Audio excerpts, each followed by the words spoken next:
जाति विहीन समाज अमर देशवा. He is known as Guru of Bhakt Mirabai. But if he was born in 1398, the Guru of Mirabai may be a different man, probably his successor. How Mirabai died is not clear, like the death of Sant Tukaram. People declared their departure a miracle and forgot. Ravidas is one of the brightest jewel of Bhakti Marg. Prabhu ji tum chandan hum pani is a great interpretation of Advait. Had he written only this song, it was enough to make him immortal. Meera, the most devout Krishna Bhakt, made Raidas her guru. What a bold and courageous step by a princess. In a highly stratified and discriminatory social order, Meera recognized the true greatness of the saint. Meera's life and devotion were inspired by Raidas. Our koti pranam to this noble soul. Oh sir, sorry for creating that impression. All three tendencies, tamas, rajas and sattva, have the same value. I was referring to too much tamas creating problem. Amar Deswa means Kabir and Begumpura means Ravidas talk of a welfare and progressive state where all are equal and all are taken care of. Enough literature on Google, a small write-up. जाति विहीन समाज अमर देशवा. समता, समानता और बंधुत्व कितनी समझ थी संत कबीर को. कबीर निर्गुण मान्यता के थे और कबीर के राम तुलसी के राम से अलग थे और उनके राम का कोई रूप नहीं था. वो राम को एक शक्ति के रूप में मानते थे, न कि आकार या गुण के रूप में. What is difference between Tulsi's Ram and Kabir's Ram? In the opinions of Kabir, एक राम दशरथ का प्यारा, एक राम का सकल पसारा, एक राम कण कण में छा रहा, एक राम से जग उजियारा. तुलसी ने राम राज्य की परिकल्पना की थी और कबीर ने अमर देशवा की.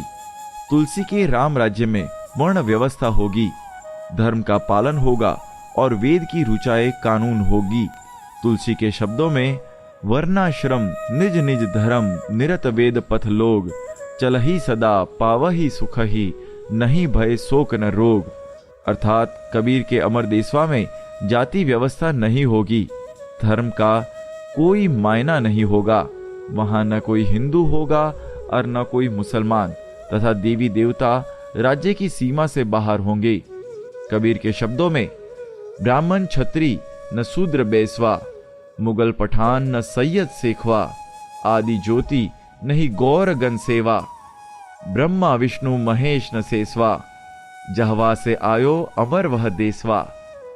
रविदास का बेगमपुरा भी है, जहां कबीर अमर देशवा और रैदास बेगमपुरा के समाज की परिकल्पना कर रहे थे.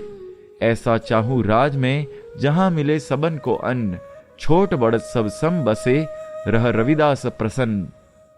वहीं तुलसी वर्ण व्यवस्था के आधार पर राज्य की परिकल्पना को मूर्त देने की घृणित प्रयास कर रहे थे. वर्ण व्यवस्था सबके लिए खराब नहीं है. तुलसी के लिए वर्ण और जाति क्षुधा पूर्ति का साधन है, लेकिन कबीर और रैदास के लिए अमानवीय परंपरा. इसीलिए कबीर करघा और रैदास चमड़ा सिलते दिखते हैं, लेकिन तुलसी को काम करने की कोई जरूरत नहीं है.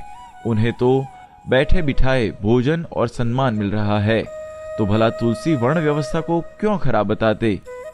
गोरख को भी देखे. जोग अवर्ण जोग अभेदम, जोग अषंडित जोग अछेदन, जोग जति सती जोग दया, ये हा ज्ञान जति गोरख कहा.